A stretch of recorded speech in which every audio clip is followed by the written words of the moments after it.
In the ancient land of Silla, where the morning sun first touched the mountains of Korea, destiny was said to be written not on paper, but in the sky. Every birth, every death, every rise and fall of a ruler was believed to be guided by the stars. And one winter night, under a silver moon, a princess was born who would one day read those stars herself and uncover her own fate within them. Her name was Seondeok. From the moment she entered the world, strange signs surrounded her. The palace astrologers whispered that a rare star had appeared, the twin of Venus, glowing, over the royal palace for 3 nights.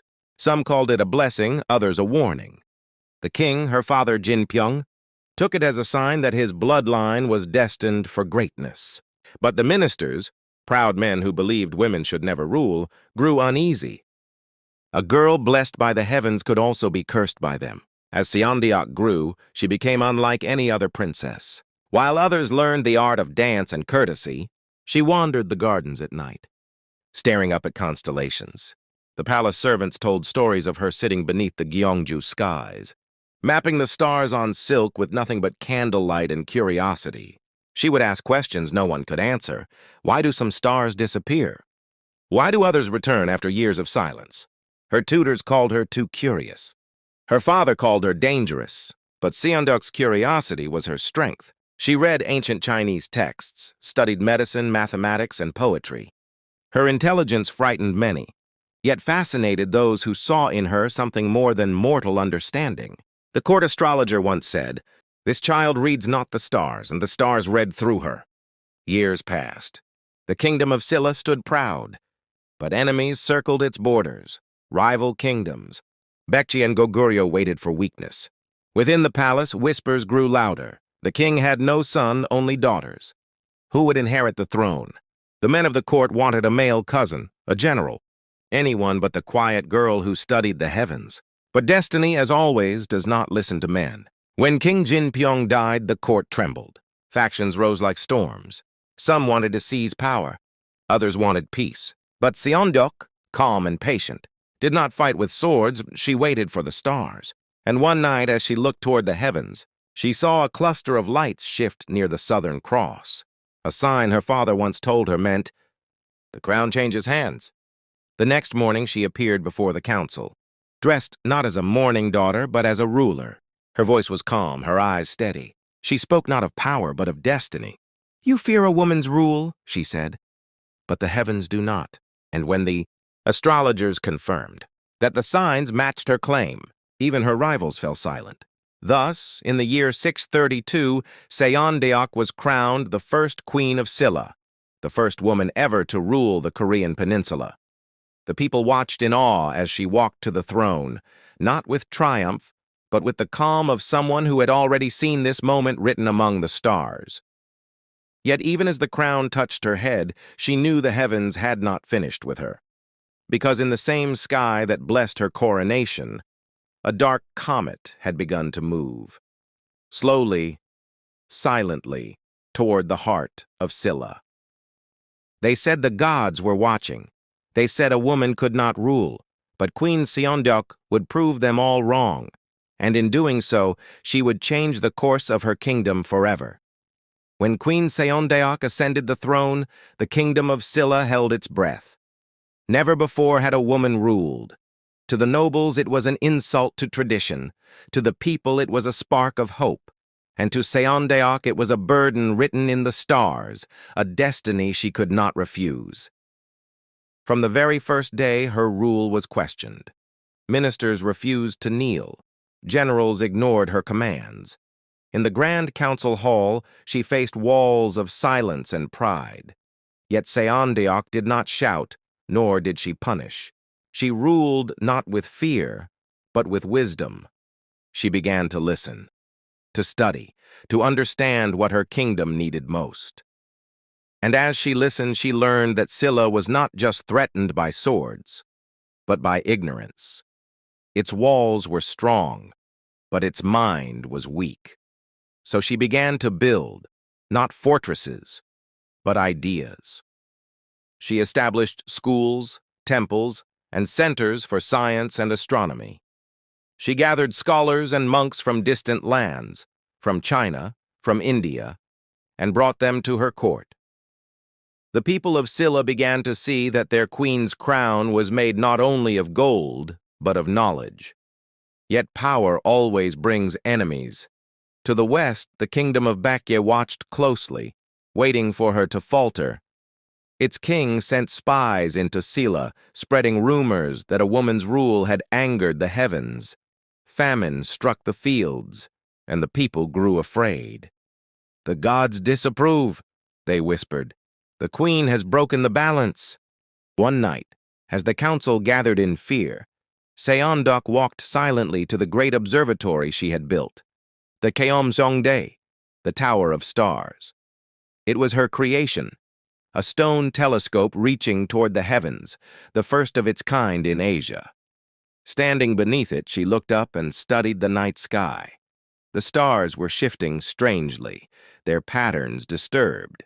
She turned to her astrologers and said, "The heavens are not angry. They are warning us." And she was right. Within weeks, scouts returned with news. Baekje's armies were moving toward Silla's borders. They planned to strike during the famine, believing Silla too weak to fight back. But Seondeok, guided by what she had seen in the sky, had already begun preparing. She sent envoys to her allies in the north, fortified her cities, and rallied her generals. When Baekje's army arrived expecting chaos, they found an organized, disciplined defense waiting for them. The queen's foresight saved her kingdom. Word spread through the land. The queen who read the stars had predicted the war. But her challenges did not end there. Within her own court, jealousy simmered. One of her generals, Bidam, proud, ambitious, and hungry for power, began to whisper that the queen's star reading was witchcraft. He accused her of deceiving the people. "A woman's wisdom is but illusion," he said. "It is time Silla is ruled by men once more." Still, Seondeok ruled calmly. She responded not with anger, but with vision. She began great works, temples of breathtaking beauty, designed not just for faith, but for unity.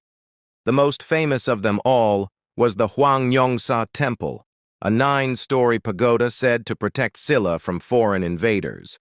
She ordered it built so high that its shadow touched the palace gates, a reminder that faith and wisdom could shield the kingdom better than any sword.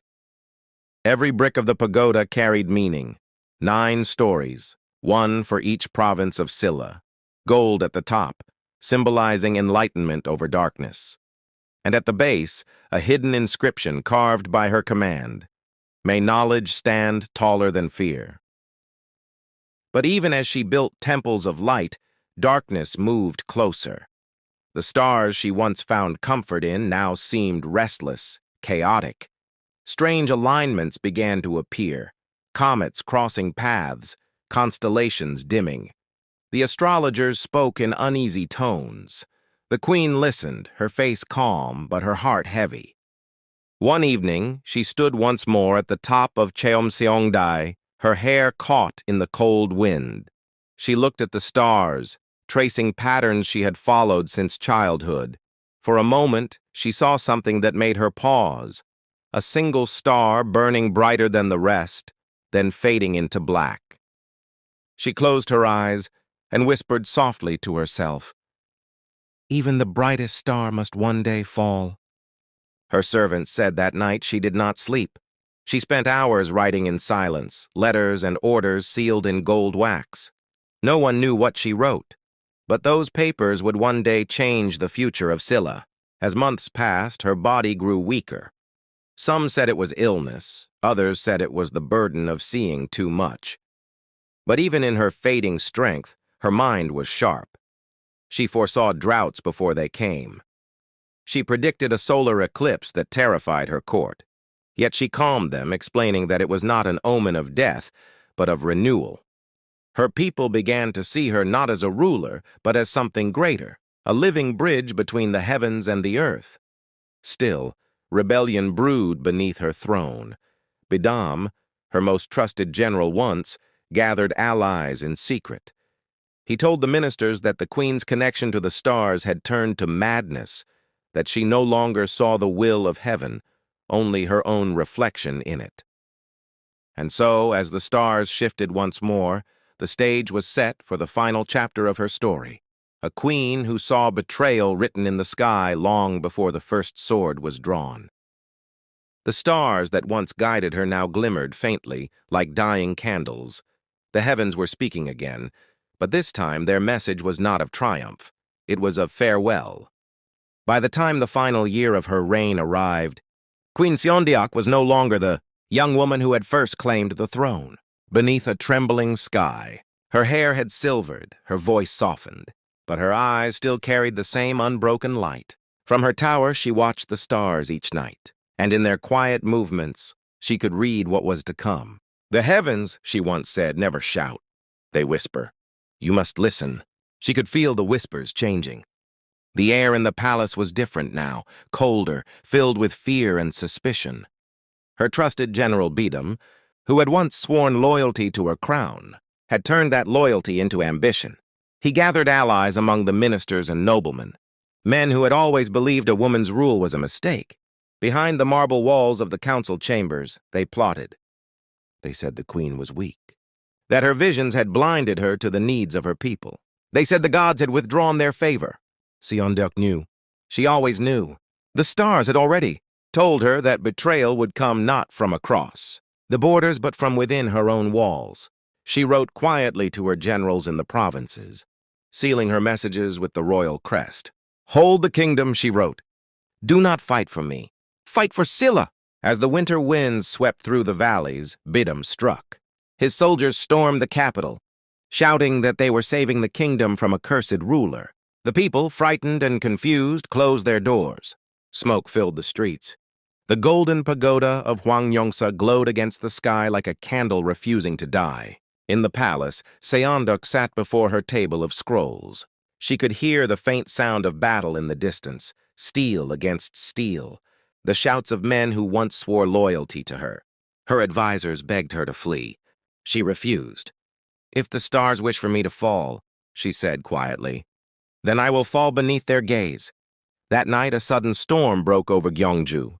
Lightning tore the clouds apart and thunder echoed through the hills. Soldiers loyal to the queen fought desperately to hold the palace gates. They knew that if Seondeok fell, Silla itself might fall with her. At the height of the storm, the queen walked once more to Cheomseongdae. Her attendants tried to stop her, but she only smiled. "I built it to speak with the heavens," she said. "Let me ask them one last question." She climbed the ancient stone steps, her robes heavy with rain. From the top she looked out across her city, her temples, her towers, the golden roofs shimmering with lightning. She looked upward. The clouds were breaking, and through them, the stars appeared one by one, trembling and alive. She whispered, "Tell me, is my kingdom safe?" And for a moment, she thought she saw an answer. A shooting star cut through the clouds, bright and swift, then vanished into the horizon. She closed her eyes. "Then it is enough," she said. By dawn, the rebellion began to crumble.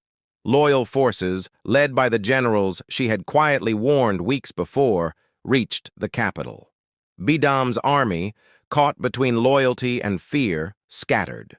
Beedam himself was captured and executed.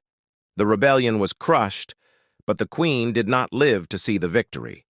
Some say the strain of the storm broke her heart. Others say that when the final thunder faded, she simply sat down in her chamber and did not rise again. When her attendants entered, they found her seated by the window, her hands folded, her eyes fixed on the fading night sky. She had gone quietly, as though the stars had called her home.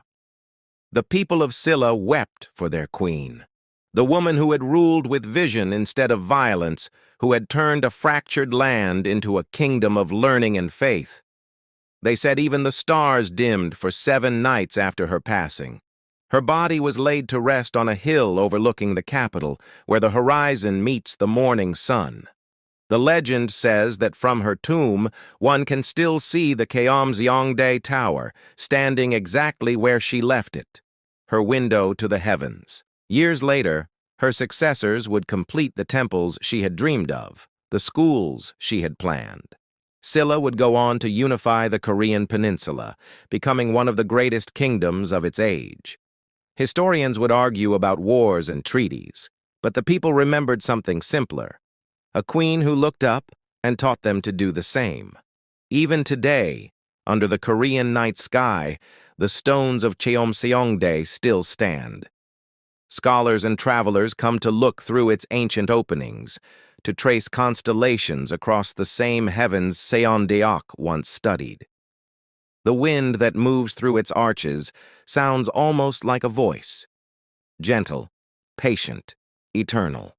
And if you listen closely, you might hear it say, "Wisdom is light, fear is darkness. Look to the stars, and you will find your way." This is the story of Queen Seondeok, the star-reading monarch, a ruler who listened to the heavens and became one with them,